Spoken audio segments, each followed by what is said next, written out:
May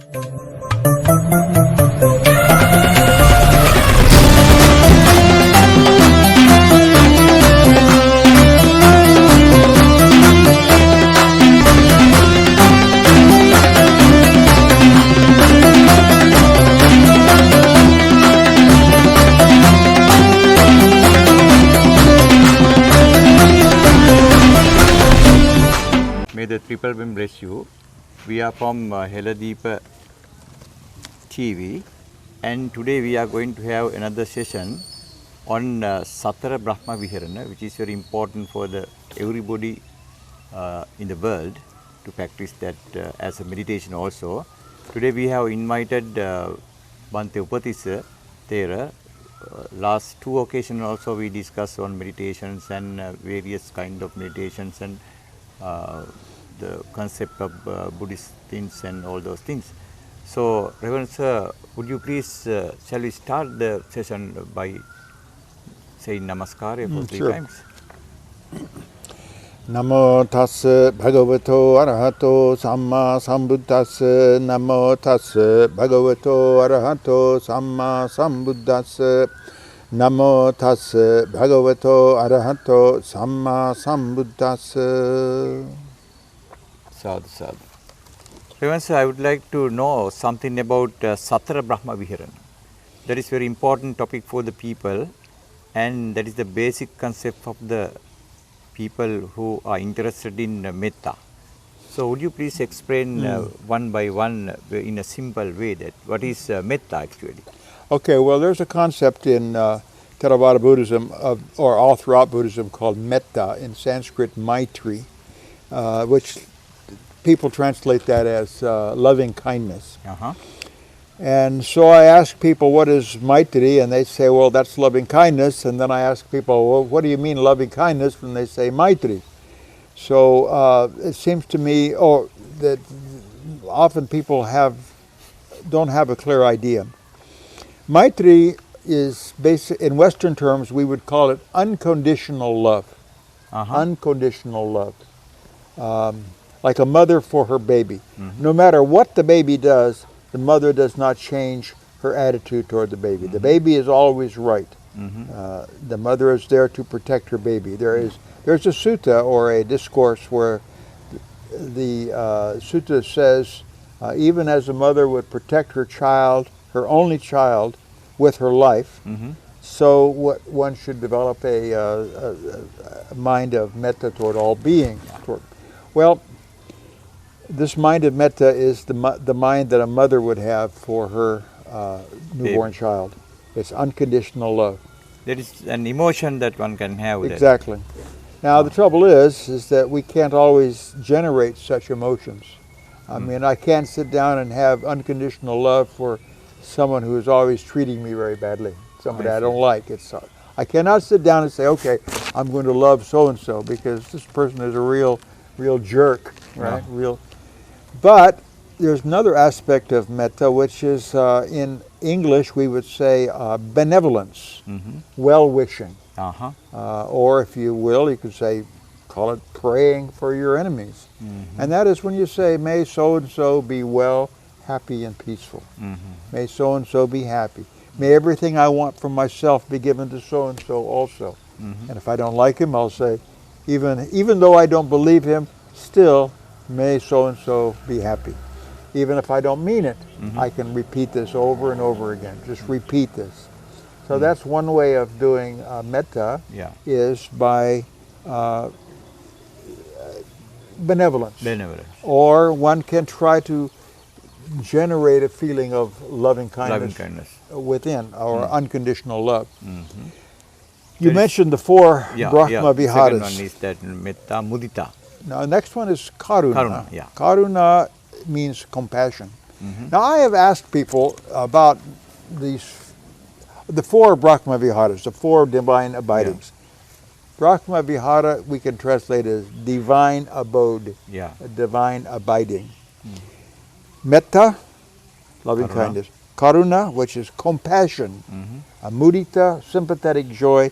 And upekkha, which is undisturbed mind. Peacefulness of mind, yes. And of these four, I believe one is missing. It's never mentioned. Yeah. And that is gratitude. So these 5 things, metta, karuna, mudita, upekkha, and gratitude are, I believe, very important. I believe that they are important objects of meditation. How do you explain that karuna? The All right. word is compassion. Okay, so we can think of metta as the emotion that a mother feels towards her child. When you see someone is suffering and you say, oh, geez, you know, I wish I could make it better, that's karuna. Karuna is the emotion that arises that makes you want to remove the suffering from others or let them suffer less. That is karuna. The Buddha is said to have had infinite compassion because he wanted to remove other people's suffering. Or actually, he wanted them to remove their own suffering because he knew he couldn't do it. Mudita. Before that, can you give any example for that karuna? Well, compassion, that may you be free from suffering. No, I mean that practical explanation, such as the child when she falls on the ground. Sure, exactly. Yeah, you got it. Yeah. When a child falls on the ground and runs to the mother says, oh, let me kiss it and make it well. Let me put a Band-Aid on it, you know. There, it'll be okay. Oh, yeah, that really hurts, doesn't it? That's compassion. Those feelings have arisen out of compassion. That's also feeling. Exactly. It's, in other words, it is the feeling that urges one to help someone else remove their suffering. That's what a feeling is, or an emotion is. It's something that motivates you to do something. Fear makes you want to run away. Hunger makes you want to eat. Okay? Love makes you want to embrace somebody, come close. So, mudita. So mudita. Definition is sympathetic joy. Well, what does that mean? Well, it's taking pleasure or joy in someone else's success. Well, as an emotion, why do you say congratulations to someone? Well, because of mudita. Mudita has arisen. You don't even think of mudita. All you think of, well, good for you. People without thinking. That's mudita. That's mudita. So how can you do mudita for your enemy? I don't want to say good for you when you've done something really bad or I don't like you. Well, another aspect of mudita, in my opinion, this is my opinion, is that mudita is an appreciation of the good qualities of someone else. Yeah. So everybody has some good qualities, okay? Even an enemy also. Even an enemy, like I have an enemy, but this enemy has got a very nice wife who keeps her house clean. I don't like the wife, but she's not. But she has nice children. Okay, or this. So if one can be satisfied, though, that please by looking at other success, that's also. That's medita. That's the classical mudita. I see. Classical mudita. But also, if you can't do that, how can one be pleased at the success of Hitler? You see, but we can say, well, you know, he was a good speaker, and he was a great leader. He led people the wrong way, but he did have a good quality of leadership. Okay, example. Yeah. I'm not praising Hitler, mind you, but I am aware that he did have some good qualities. Yeah. All right. And the last one. One. Now, when one lets go of one's anger towards others, the mind becomes calm, peaceful, like a pond in the forest with no ripples. That is upekkha. Pond in the forest with no ripples, a mind like that. That means undisturbed mind. An undisturbed mind. And it arises when our anger towards others and our bad feelings about others have disappeared. And I have never been able to sit down and feel love towards someone. But by practicing, may you be happy, may you be peaceful, I find that sometimes this anger I have towards them goes down. And that's when I have a peaceful mind, is when I've let go of the anger. So when someone has a problem, so if he can face that problem without fear, so that's also can be considered as mudita. That means undisturbed mind, that if we have the undisturbed mind, so I think it is better to have undisturbed mind. Yeah, but how to get there is the point. And having an undisturbed mind can also arise, of course, from doing a meditation like mantra, or any kind of a meditation where the mind focuses and quiets down and lets go of all of the slings and passion, slings and arrows of outrageous fortune. Now, there's a sutta also that says, Puttasaloka dhammehi chittang yasana kampati. To have a mind that is untouched by the worldly things like praise and blame and so on. This is what upekkha is. How to get there is something else. You mentioned another concept that beside this pro-Brahma Viharana, and that is gratitude. How do you explain that gratitude? Well, you know, they say counting your blessings before you go to sleep, which means just think of the things for which you are thankful. So what are we thankful for? We never sit down and think about the things well, people rarely do that. If one can sit down and actually just start thinking of things for which you are grateful, one is grateful, one becomes very peaceful, one becomes very contented and happy. Like, I'm grateful to my parents for all the things they've done for me. I'm grateful for my job. They pay me well and I enjoy my work. Or maybe I don't. You know, I'm grateful for my family, or I'm grateful for just being alive today. It's such a nice day today. So developing gratitude, which is basically, gratitude is the emotion that makes you want to say thank you. Okay, so they say they say instead of counting sheep to fall asleep, count your blessings. That is to say, think of the things for which you are grateful, and if you can do that, you'll find that overall your whole outlook on life increases. I cannot emphasize how effective gratitude meditation is, especially as you fall asleep. Yeah, one who practices those things, Lord Buddha also explained in a sutra called that Mettanisan Sutra. What are the benefits of that? Yes, there is a discourse called the benefits of metta, and he mentioned 11 benefits. Yeah. He says if one practices the liberation of mind through metta, 11 benefits are to be expected. What 11? One sleeps well, one wakes well, and one sees no evil dreams. Yeah. One becomes beloved of humans. One becomes beloved of non-humans. The devas, the angels, the spiritual beings will protect you. Yeah. It says fire and poison and weapons will not harm you. Next one is one becomes concentrated quickly. One's mind quiets down in a hurry when we're trying to meditate. So that one is especially important for the meditator. So that's 8. Number 9 is one's complexion becomes bright. That bright means that. Well, don't we say, gee, you look bright and happy today. Gee, you're shining with happiness. We say, oh, your eyes are so bright. You have a new boyfriend? You know, why are you so happy? I don't know, I'm just happy. When someone is happy, we say that they're bright. So one's complexion becomes bright when one is... they can be pleasant people. Well, so anyway, if people ask you, why are you so bright and happy when you're practicing metta, that's one of the benefits of practicing metta meditation. Now number 10 was one dies unconfused. That's a very important part. Well, we don't think about it now, but I have worked as a hospice volunteer, and I can tell you that nothing is more sad than to see someone on their deathbed going something like this. What's wrong? This isn't right. What's happening? Okay? It's not a very peaceful death. It's not pretty.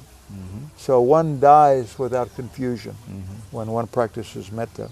And finally, the sutta says that even if you do not attain, nibbana or some higher mental states, you'll still on your death go to the highest heavens.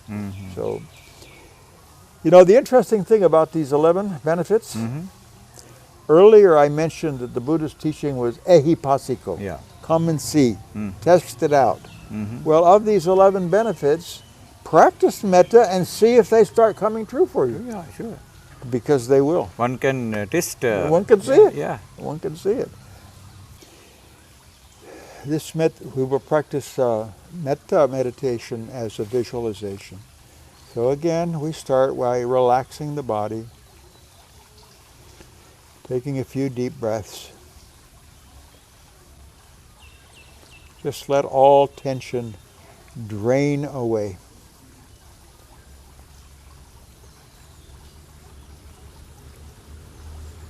Now I would like to suggest that you bring your attention to your heart center.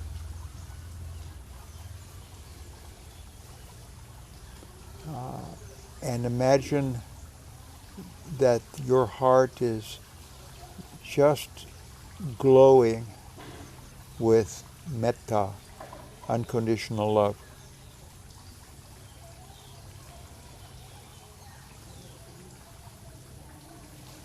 Total acceptance,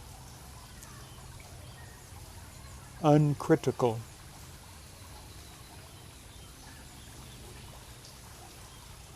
a love that just loves you as you are.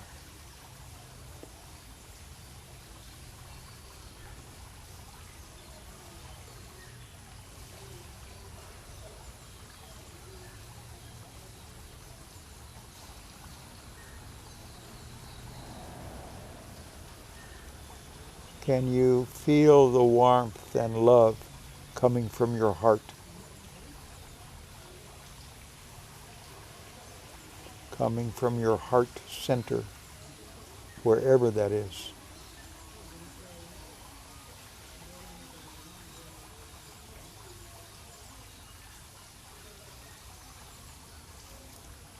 Imagine that light growing ever brighter and more warm, and filling the area around your heart center.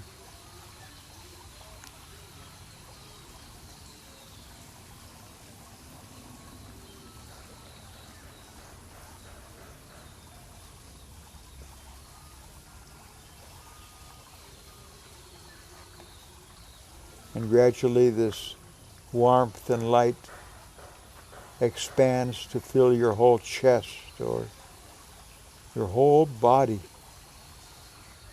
Arms, legs, hands, feet.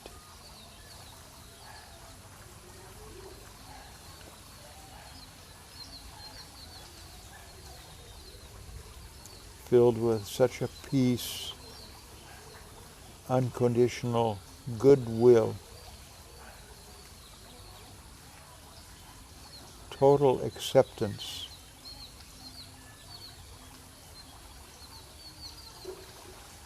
pure, positive regard, metta.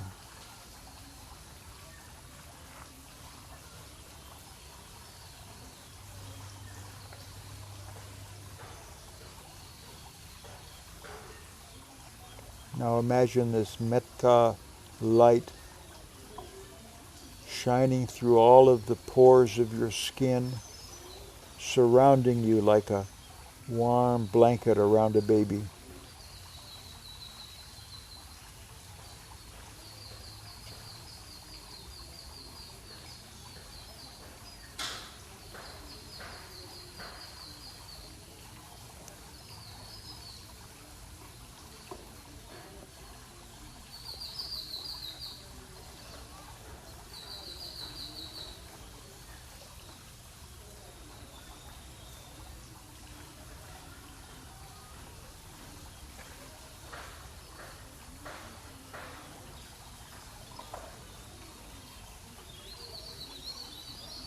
Now let this light expand to fill your surroundings, your room or your house,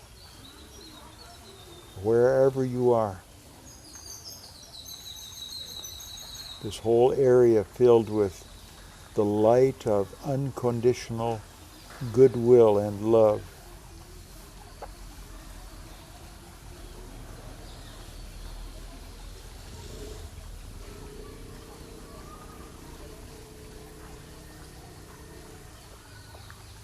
We can imagine this light expanding further to encompass our neighborhood or our town and city.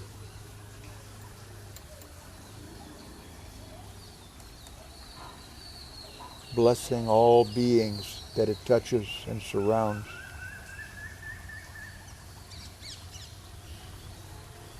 Expands to the whole country, to the whole earth,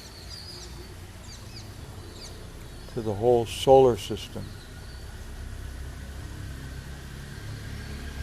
to the entire Milky Way, to the universe.